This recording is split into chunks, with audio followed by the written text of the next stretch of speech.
Welcome and thank you. I'm Ask Dr. Victoria Harden. I'm excited to be here today. I will be speaking on a message, one of my favorites, called Thy Will Be Done. And I just want to begin that this probably will be a full 10-minute message.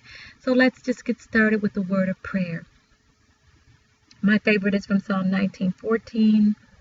Then let the words of my mouth and the meditations of my heart be acceptable in your sight.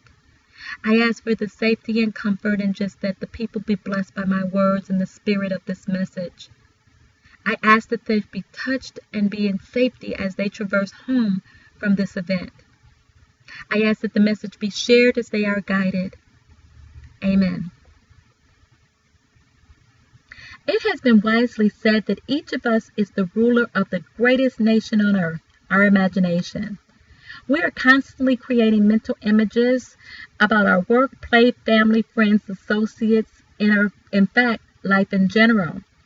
Do we have a choice regarding how we use our innate abilities to imagine? Yes, of course we do. Is imagination different from wishful thinking? Yes, it is, often been referred to as the faculty of the mind that forms images. Does our imagination have the power to shape and form thought? Through using the faculty of our imagination, can we clothe our ideas with the vital mental energy necessary to bring them to fulfillment? Psychologists, philosophers, ministers, and others have often described imagination as one of the strongest powers of the mind. And perhaps we have heard the proverb, what the mind can conceive, it may achieve.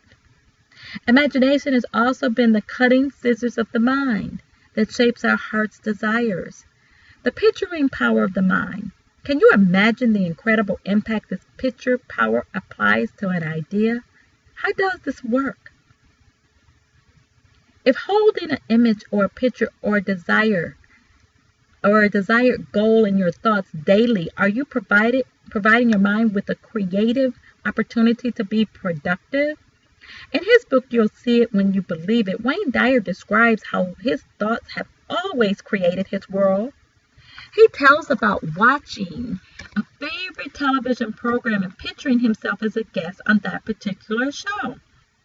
He pictured talking with the show's host and actually worked on routines he could use as a guest. Most of these guest appearances centered around his belief that he could choose his own destiny and he could make people laugh. Dr. Wayne Dyer described telling his friends about his ideas, how they would humor him, and they directed the conversation to something more, quote-unquote, realistic. However, his internal pictures were never damaged by the attitudes of others. He said, quote, for as long as I can remember, I have been able to enter this world of pure thought, and it is as real for me as the world of form is to all of us, unquote. You may recall seeing pictures of carvings on the walls and caves placed there by prehistoric man.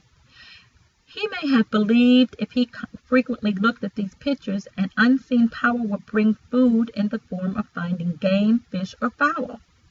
The Egyptians also used picturing power of the mind to produce intricate artwork in the tombs of the pharaohs.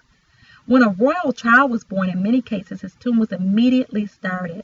And in this tomb, pictures were painted depicting the many happy and victorious experiences the child would have throughout their life. The people of Greece often surrounded their prospective mothers with elegant statues, beautiful pictures, and lush scenery so that the unborn child would receive the benefits of health and beauty from the mind pictures of the mother.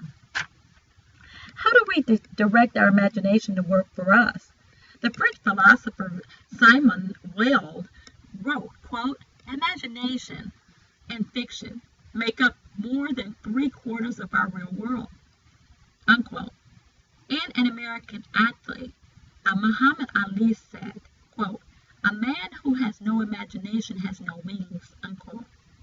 How important is it to be clear and concise in our picturing our thoughts? This could be an excellent time to pause and ask some questions of ourselves. Am I thinking clearly? Am I thinking definitely? Am I thinking wisely? Am I taking one step at a time in diligent progression? Am I staying on purpose toward my goal? Am I creating positive or negative picture patterns? Will what I'm doing produce greater good for myself and for others? Are my picturing, is it guided by making the world a better place? The human mind is a remarkable creative tool. Could the faculty of imagination be a springboard for human activity and a principal source for human improvement? Could imagination be a little understood as essence of progress? Is our imagination the seat of divine discontent that prevents us from ever being satisfied with our present condition and with past achievements? Successful people frequently use the faculty of imagination to assist them in achieving useful results. Many stories are told about people from all walks of life who apply creative visualization techniques to help achieve their goals. Training programs designed to promote success in the work environment often emphasizes positive imaging as a prime technique that produces results. In closing, being strong in our application of mental principles, if our mental image is a noble purpose, can be a fruitful act of humanity. It is important to acknowledge the spiritual principle of the highest good for all involved. In other words, quote, not my will, but thy will be done, unquote. That is our message for today. I pray that it blessed you in some sort of way. If you have any questions, comments, or even suggestions, please email me at askdrvictoria@lightyearpurpose.com. I look forward to our next meeting. Please be blessed.